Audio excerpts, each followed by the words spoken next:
way to an undisclosed secret location, escorted by Sony Computer Entertainment security, to meet the newest member of the PlayStation family. With the formal announcement at this year's E3, everyone wants to get their hands on the new PSP GO. And that's exactly what we're going to do. We just don't know where yet. Nice suit.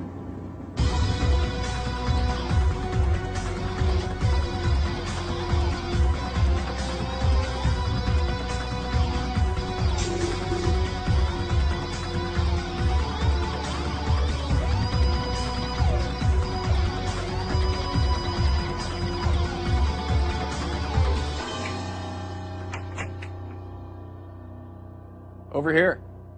Veronica, glad you could make it. Thanks for coming. Have a seat. I think there's something here you might want to take a look at. Is all that really necessary? We've got top secret information. Are you ready? I am. Welcome to Mama. Wow, it's so tiny. It's so much smaller. But wait a second, where is everything? Try sliding. That's how you play the game. I get it now. So fill me in. What's this all about? So this is our newest PSP. It's called the PSP GO. All right, so I want the nitty-gritty tech specs on this baby. No problem. Down and dirty. So it's a 3.8-inch screen. It's 43% lighter than the PSP 3000. 16 gigs flash memory, Bluetooth support, and all digital content. So the UMD drive goes away. So it's going to be, I think, something that a lot of consumers are going to really like, being able to just download straight to a hard drive. It's a memory stick micro. Yeah, what you're picking at here, so that you can add extra memory to it if you'd like. Again, there's no excuse. If you run out of space here, you have a lot of content. So it'll be something that the digitally savvy consumer is going to really enjoy. We'll set it right down here between the two of us.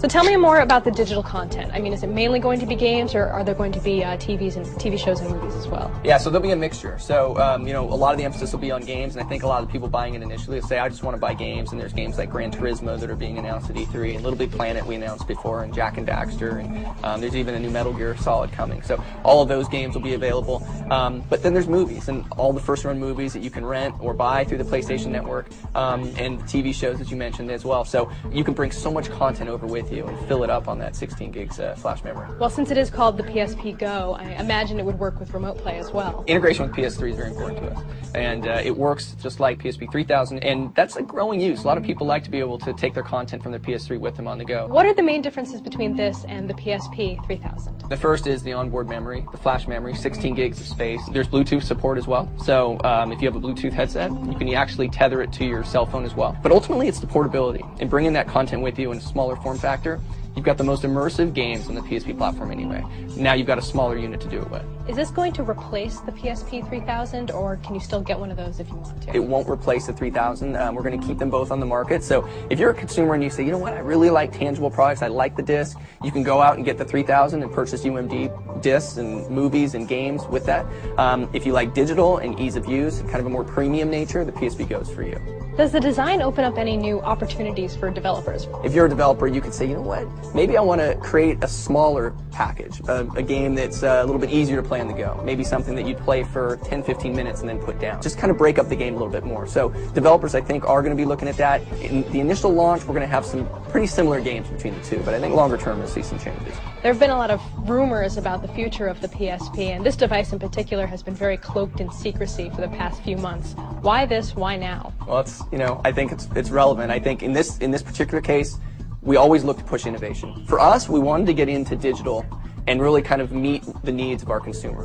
More and more consumers are going online to purchase music, and they're starting to purchase games, and they're purchasing some movies. We always want to be ahead of that curve. We look at each of our products as 10-year life cycle products, so this needs to live on. Our view of the world is, you know, digital is going to become more and more important as we go along here, and ease of use factors make it that much more important. Does it speak to Sony's long-term strategy to have downloadable content as opposed to hard media? We're going to look at kind of a shared strategy there, actually. Hard media, tangible goods have their place, and I think that many consumers say, you know what, I'd really like to be able to just hold that disc. But there's certainly a growing segment culturally that want to be able to have digital goods. They've grown up with being able to download movies and music, and now they can download games. This is clearly the start of something really cool with the PSP GO. Where do you see it going in the future? There's a lot of back-end service and support that we'll be putting against it that I think will really excite the base. There's obviously all the games that are coming from discs that'll be available on PlayStation Network, but it's also new IP, new product, new games that are available, only for download. Our focus is really on working with developers, ensuring that they look at the usage model for the Go, and then looking at the services that are going to be available and kind of accentuating those services for how someone would use Go.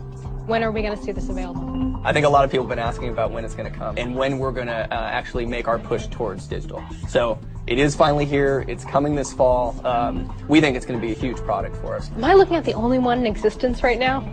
Actually, got a second one. Well, well, well. Put Gran Turismo on there for you. Qore viewers know I'm not very good at driving games, but I'll give it a go. Good, let's play.